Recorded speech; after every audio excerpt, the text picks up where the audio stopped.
आज हम आपको एक ऐसे रहस्यमयी व्यक्ति के बारे में बताने वाले हैं जो पिछले 5000 सालों से जीवित है और वो समय समय पर अपने होने का संकेत देता रहता है। हमारे हिंदू ग्रंथों में 7 ऐसे महामानव का जिक्र आता है जो आज भी जीवित है, जो अजय अमर है। अश्वत्थामा उन्हीं में से एक है।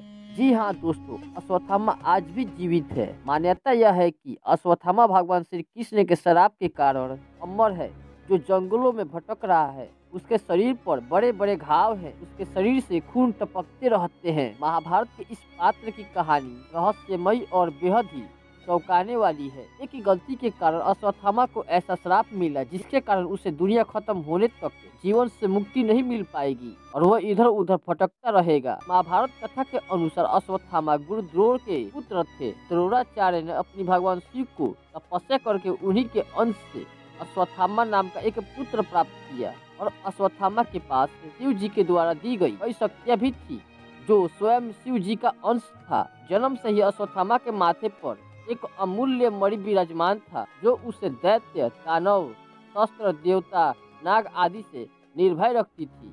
इसी मणि के कारण ही उस पर किसी भी अस्त्र शस्त्र का असर नहीं हो रहा था। महाभारत के युद्ध में अश्वत्थामा ने अपने पिता गुरुद्रोण के भांति कौरवों को साथ दिया था। गुरुद्रोण और अश्वत्थामा दोनों मिलकर पांडवों को परास्त कर ही देने वाले थे। तभी श्री कृष्ण और पांडवों ने एक योजना बनाई। योजना के अनुसार भीम ने एक अश्वत्थामा नाम के हाथी को मार डाला और गुरु द्रोणाचार्य के सामने चिल्लाने लगे कि अश्वत्थामा मारा गया। युधिष्ठिर से पुष्टि के बाद गुरु द्रोणाचार्य बेटे की वियोग में भावुक होकर अपने अस्त्र शस्त्र त्याग दिए। अश्वत्थामा को जब इस कपट की नीति का पता चला तो वह गुस्से से आग बबूला हो गया। जिसके बाद रात के समय छल से द्रौपदी के 5 पुत्रों का सोते समय वध कर दिया। जब अर्जुन क्रोध में आकर अश्वत्थामा का पीछा करने लगे, अश्वत्थामा अर्जुन से बचने के लिए अर्जुन के ऊपर ब्रह्मास्त्र को छोड़ दिया। अश्वत्थामा ब्रह्मास्त्र तो छोड़ना जानता था, लेकिन उसे लौटाना नहीं जानता था। इसीलिए उसे रोकने के लिए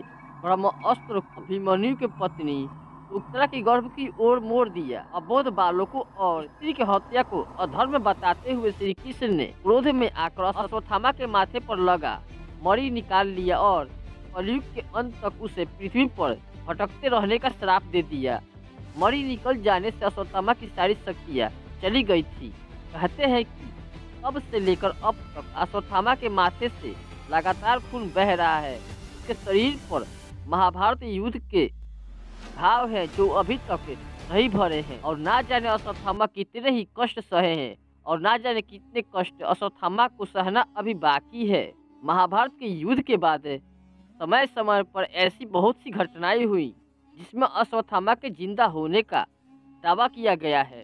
सन 1992 में पृथ्वीराज चौहान मोहम्मद गौरी से युद्ध हार गए थे तो जंगल के लिए निकल गए और उनकी मुलाकात एक वृद्ध व्यक्ति से हुई जिनके सिर पर चोट का निशान था। एक बहुत अच्छे डॉक्टर होने के नाते पृथ्वीराज चौहान उस वृद्ध व्यक्ति से कहा कि वे उसका घाव ठीक कर सकते हैं। वह वृद्ध व्यक्ति इसके लिए राजी हो गया, लेकिन हफ्ते भर की दवाई के बाद भी वह घाव जैस की तैस बना रहा। उन्होंने उस वृद्ध व्यक्ति से पूछा कि क्या आप अश्वत्थामा है, जिस पर उसने बताया कि हाँ मैं अश्वत्थामा हूँ और फिर पल भर में ही वह वहाँ से गायब हो गया।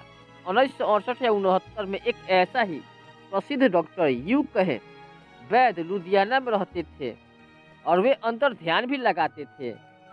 एक दिन जब वह दोपहर के बाद अपनी दुकान बंद करके जा रहे थे तभी उनके पास एक वृद्ध व्यक्ति आया जिसका चेहरा ढका हुआ था और उसने कहा कि बड़ा नाम सुना है तेरा, बहुत बड़ा वैद्य है, क्या तू मेरे घाव का इलाज कर सकता है?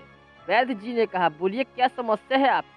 जब वृद्ध व्यक्ति ने अपनी माथे से पगड़ी को हटाया, माथे पर एक बहुत बड़ा घाव बना हुआ था, एक ऐसा घाव जिसे वैद्य ने इससे पहले कभी नहीं देखा था।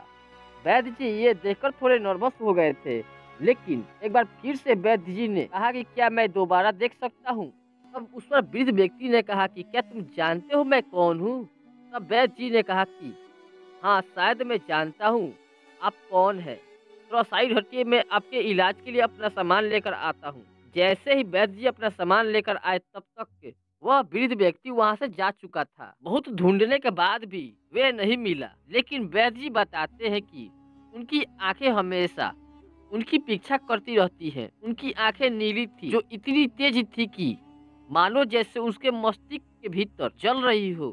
कहा जाता है कि महाभारत में कई वजूदों में से एक अश्वत्थामा का वजूद आज भी है। माना जाता है कि अश्वत्थामा आज भी जिंदा है और मध्य प्रदेश के एक भगवान शिव के मंदिर में हर रोज पूजा करने के लिए आता है। दोस्तों, वीडियो अच्छी लगी हो तो वीडियो को लाइक करें एंड चैनल को सब्सक्राइब करें एंड कमेंट सेक्शन में जय महाकाल जरूर लिखें।